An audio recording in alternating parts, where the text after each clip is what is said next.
novamente ao programa Link RS. Nós aqui novamente no Linha d'Água, no Jardim Amália Rodrigues, aqui em Portugal, em Lisboa. Bom, pessoal, estamos de volta e hoje, no primeiro programa, ouvimos o depoimento do Augusto Morgado, cônsul do Esporte Clube Internacional aqui em Lisboa. Naturalmente, como não poderíamos deixar de ouvir, vamos ouvir hoje o Rodrigo Malman, que é o cônsul do Grêmio Futebol Porto Alegrense aqui em Lisboa. Rodrigo, obrigado pela presença, muito bom te receber. Obrigado, eu que agradeço o convite, é um prazer estar aqui nesse programa que se presta a fazer uma conexão Portugal e Rio Grande do Sul, então para nós, somos gaúchos, é uma honra estar aqui tentando representar um pouquinho da cultura gaúcha. Diferente do Morgado, que é português, tu és brasileiro, então Sim. Vamos começar contando um pouco da tua história. Como é que tu vieste parar em Lisboa, Portugal? Por que desta opção? Bom, eu sou gaúcho, sou nascido em Tuparendi, mas me considero tucunduvense. Meu vizinho? Porque meus avós são de lá ainda, então eu ainda tenho uma vinculação com o Tucundu. Mas muito cedo me mudei para Cidreira. Meu pai passou num concurso, é tabelião lá em Cidreira até hoje. E então a minha vida toda eu fiquei no litoral norte gaúcho. Me formei em Direito, tenho meu escritório de advocacia na cidade de Tramandaí, acabei abrindo uma filial do escritório em Itapema, Santa Catarina, que é onde é que eu morava antes de vir para cá. E eu me mudei para Lisboa, a questão de 1 ano e 3 meses atrás, para ingressar um mestrado na Universidade de Lisboa na área de Direito Civil. Então estou aqui como estudante, estou advogando aqui também. Está advogando? Estou advogando também. Como é que é esse reconhecimento? Porque muitos brasileiros, obviamente, querem vir a Portugal e a primeira pergunta que fazem, eu tenho uma profissão, sou advogado, uma outra profissão qualquer, geógrafo, geólogo, sei lá o quê.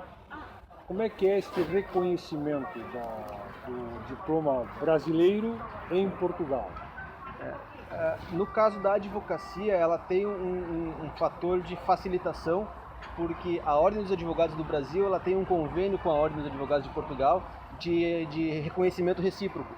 Então, eu posso fazer o meu registro na Ordem dos Advogados em Portugal, trazendo toda a comprovação, trazendo o meu processo de inscrição na Ordem dos Advogados do Brasil. Então, eu faço o aproveitamento da minha inscrição no Brasil aqui em Portugal.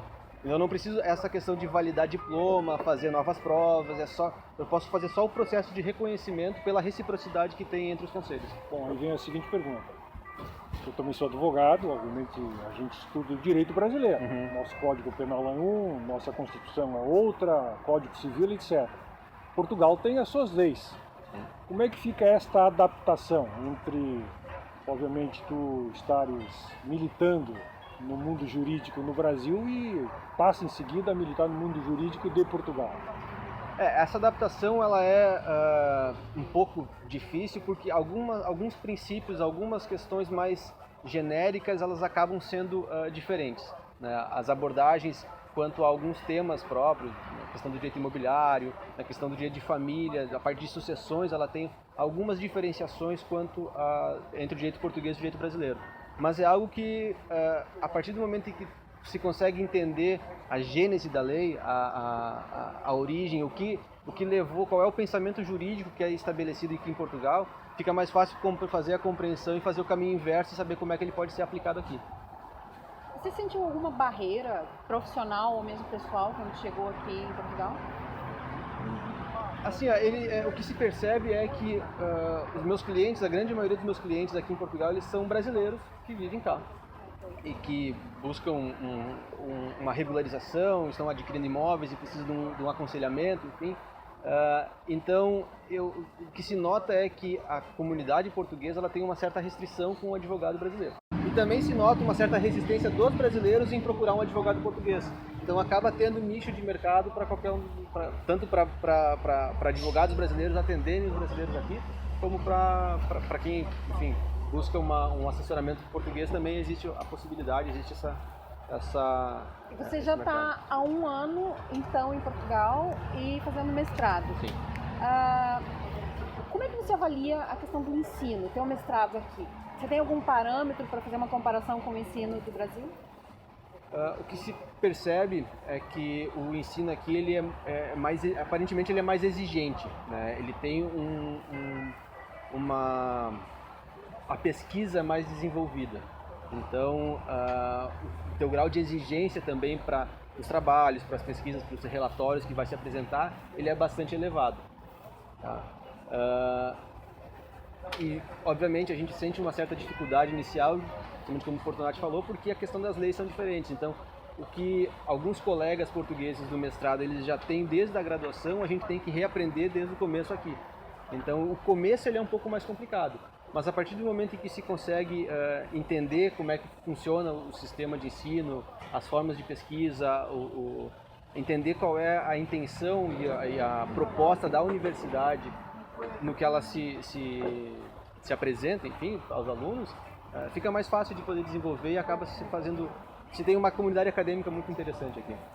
Bom, vamos agora para a questão do Grêmio. Nós temos aqui em Lisboa o consulado do Grêmio Futebol Porto Alegrense. Eu gostaria de saber, provavelmente nossos gremistas gaúchos querem saber como é que funciona o consulado aqui em Lisboa. Bom, o consulado aqui em Lisboa ele já existe há uns 3 ou 4 anos. E quando eu passei para o mestrado, que ia vir morar aqui em Portugal, o departamento consular, na figura do Thiago Cury, que é um grande amigo meu, me chamou, falou que precisava ter criar um fato novo, como se diz no jargão do futebol, para movimentar um pouco mais o consulado em Lisboa e o consulado geral em Portugal também, com a criação de novos consulados, de novas cidades, buscar aumentar a projeção da marca Grêmio aqui em Portugal. Então, nós começamos a desenvolver um trabalho juntamente com o cônsul anterior, que era o João Pedro, no sentido de criar uma identidade do gremista em Lisboa, uma identidade do Grêmio em Lisboa. Nós então juntamos um grupo de amigos, de conhecidos, somos cerca de 150 pessoas aproximadamente hoje. E a gente se reúne esporadicamente em alguns jogos, em jogos maiores, obviamente é mais fácil de fazer essa reunião. Nós temos uma sede oficial, que é o Snooker Club. Nós fizemos alguns eventos. É um bar. Essa é a sede oficial. Isso, essa é a sede oficial. É um bar de brasileiro? Não, é um bar de portas abertas. É um bar de portas abertas. Isso mostra de novo a receptividade do português com o brasileiro, né, e com as coisas do Brasil. Eu acho que isso é muito bacana. E é bem evidente para nós isso, não é? Não, é muito tangível, é muito fácil de perceber esse carinho que Portugal tem com o Brasil. Até na faculdade, ano passado, teve um episódio de xenofobia, até foi bem repercutido. Teve uma grande repercussão, inclusive no Brasil, porque eu fiquei sabendo desse caso no Brasil. Mas assim, pontual. É muito específico, muito fora do padrão. Certo? Isso não é o que se percebe na rua, não é o que se percebe na faculdade. É porque é um fato que acaba tendo uma repercussão que as pessoas tendem por generalizar. E realmente a gente que está aqui, a gente sente que não é tanto assim, não é isso. É um caso, foi um ato dois completamente casos. isolado. Né? Exato. Voltando à questão do Grêmio, os jogos das quartas-feiras ou quintas, dependendo Copa do Brasil, Libertadores, ou terça até inclusive, acabavam, infelizmente acabaram, acontecendo às 21h30 do Brasil. Na época nós tínhamos um fuso horário, hoje são 3 horas, eram de 4 horas, ou seja, 21 horas e 30 minutos do Brasil, 1h30 da manhã em Portugal. Como é que fica isso? Como é que a torcida do Grêmio, do consulado, se reunia, iam para o bar, assistiam, tinham ânimo para isso? Olha, essa era a principal dificuldade aqui, era justamente essa questão do fuso horário. Até a gente conseguir formalizar a parceria com o Snooker Club, a gente tinha um segundo problema, que era que muitos bares aqui eles não têm autorização para funcionar a partir das 2 horas da manhã. Então, o jogo começava e tinha que terminar. Então, fica de portas fechadas. Claro. Mas às vezes nem as portas fechadas. Eles dizem que eles não podem, porque se fazer barulho... Tem multa. Tem um problema pesado, com licença. Muito pesado. Então, esse era um dos principais problemas do fuso horário. A questão de ânimo acaba não sendo tão prejudicial, porque o Grêmio vinha numa arrancada boa, vinha com decisões, vinha ganhando. Então, os gremistas sempre queriam participar, queriam estar envolvidos nas questões do consulado. Então, nos eventos que a gente organizava, agora fixo no Snooker, sempre dá bastante gente, sempre tem uma procura interessante. Nos jogos das semifinais da Libertadores, Nós tivemos lotação máxima na casa nos 2 eventos, né?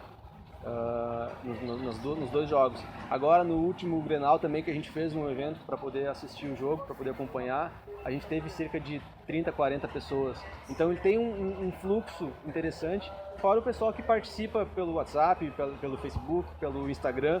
Então tem uma receptividade, tem uma participação interessante da torcida do Grêmio aqui em Lisboa. E o consulado realiza outras atividades além de assistir jogos, mobilizar os jogos?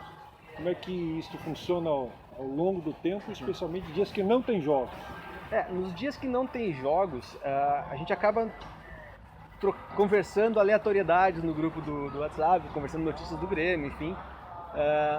A gente acaba fazendo eventos fora do contexto também do dia de jogo. Por exemplo, no aniversário do Grêmio nós fizemos um carreteiro no Parque do Monsanto. Queríamos fazer um churrasco, mas estava naquela época de... Não fui convidada. Fora. Como pode? A gente queria fazer um churrasco, mas não estava naquela época de restrição dos fogos por causa dos perigos de queimada, então a gente não conseguiu organizar ainda um churrasco do consulado. Ai, mas um carreteiro tem seu valor, tem, né? Não, tem seu valor sim, com certeza. E então a gente acaba fazendo algumas atividades. Agora a gente está organizando um futebol com o pessoal que é do consulado, está organizando, tentando movimentar justamente para que tenha atividades que não sejam relacionadas diretamente à transmissão e ao acompanhamento dos jogos. Porque o futebol ele é integrador, ele acaba por ser uma forma de também socializar, né? De juntar as pessoas e criar laços afetivos. Como eu costumo dizer, que a gente não tem a nossa família aqui, esses grupos que a gente forma acabam por ser a nossa família. Né?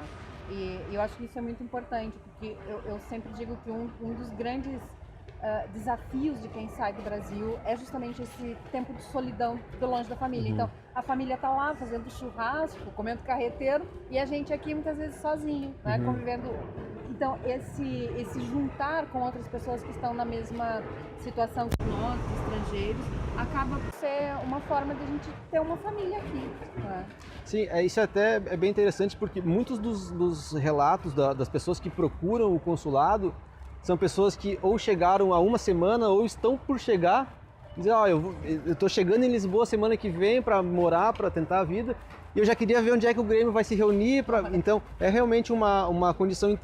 o futebol ele é integrador, ele acaba sendo uma forma de acolhida aqui em qualquer lugar do mundo, através dos pares pela torcida, né?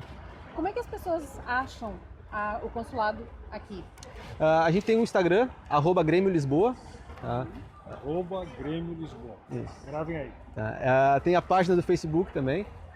Tem os grupos no WhatsApp também, que é só entrar em contato com a gente através dessas duas redes sociais que a gente já consegue adicionar e já passa a fazer parte também do pessoal do consulado do Grêmio. Isso é bom, quem vier, mesmo quem vem para visitar Lisboa, quem vem para visitar Portugal, e se tiver possibilidade, se tiver algum jogo, já tem a possibilidade também de encontrar um grupo aqui para interagir, né, com os gremistas daqui. Mesmo os colorados também, acredito que são bem-vindos. Sim, né? sim, nós não temos. Tem o consulado do Inter aqui, então vamos respeitar o consulado do Inter. Rodrigo,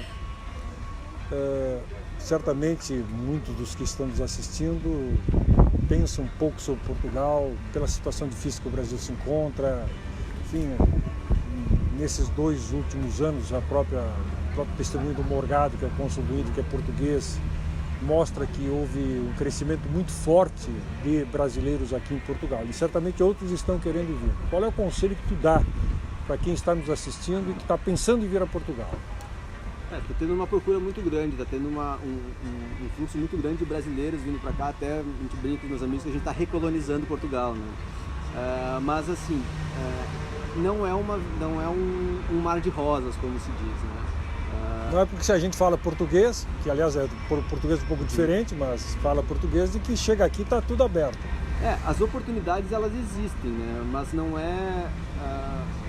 ela tem certas restrições, né? Ela vai se encontrar dificuldades em viver aqui. A gente tem alguns confortos que no Brasil que aqui provavelmente não vai se ter. Lisboa, por exemplo, o aluguel ele é bastante caro, né? Então... E cresceu exatamente por causa da migração, Exatamente. especialmente de brasileiros. Exatamente. Então, como tem uma procura maior, o preço acaba subindo, né? É a lei do mercado. Então, existem as possibilidades, existem oportunidades de emprego, mas é preciso que quem queira vir fazer a vida aqui em Portugal, que esteja disposto a trabalhar arduamente, porque não é porque vai se mudar para a Europa, que vai viver na Europa, que vai ganhar em euro e que vai ficar milionário. A coisa não é por aí. A gente percebe muitos brasileiros que vêm com uma ideia um pouco errônea nesse aspecto e acabam se frustrando. Então, se fica de aviso, se serve de aviso, é preciso crer que vai precisar trabalhar bastante para poder fazer a vida acontecer e dar certo. Tem muito do tempo de preparação também para uma mudança como essa, né? Você teve esse tempo, qual foi esse tempo de pesquisar, de verificar? Porque vir para se aventurar, como tem muita gente que vem, acaba por vir assim, eu vou usar os meus 3 meses como turista, isso corre um risco muito grande de depois ser deportado ou ter outras barreiras mais complexas, né? Você teve esse tempo de preparação? Eu tenho uma facilidade grande aqui do acesso porque eu tenho cidadania italiana, né? Então essa questão de obter uma autorização de residência, de poder fazer a legalização aqui no país, eu não precisei passar, mas muitos colegas meus brasileiros, eles precisaram e no caso, como estudante, a questão do visto é facilitada. Mas, por exemplo, eu vim para cá em setembro, quando inicia o ano letivo aqui em Lisboa, em setembro de 2018. A minha noiva, que ela é brasileira, ela veio para cá apenas em março, né? Já com uma proposta de emprego, com um contrato de trabalho. E até o momento, como tem essa exorbitância de procura de brasileiros vindo procurar regularização aqui em Portugal, o próprio órgão, o CEF, o Serviço de Estrangeiros e Fronteiras, ele não dá conta da demanda. Então, muitos dos pedidos de autorização de residência, eles estão se prolongando muito para poder se resolver. Por exemplo, a minha noiva, ela até agora ela não conseguiu ainda fazer um agendamento junto ao CEF, junto ao órgão da regularização, justamente porque não tem agenda, não tem, mas também existem estrangeiros de outros países, especialmente da China, da Índia, da África, que também estão buscando regularização. Então essa demanda alta acaba trancando um pouco esse processo de viver legalmente aqui em Portugal. Do consulado do Grêmio, eu gostaria de fazer uma doação aqui para o programa da nossa camisa com o nosso símbolo oficial do consulado, que acho que representa bem a identidade lisboeta e a alegria da torcida do Grêmio. Então deixar aqui para o Fortunati, né, a camisa. Obrigado. Como presente. Vai ficar muito bem. Com certeza. É isso aí, pessoal. Estamos concluindo com o nosso Link RS, segunda edição. Nos marquem, nos sigam, obviamente, no YouTube, para que a gente possa dar continuidade a isso.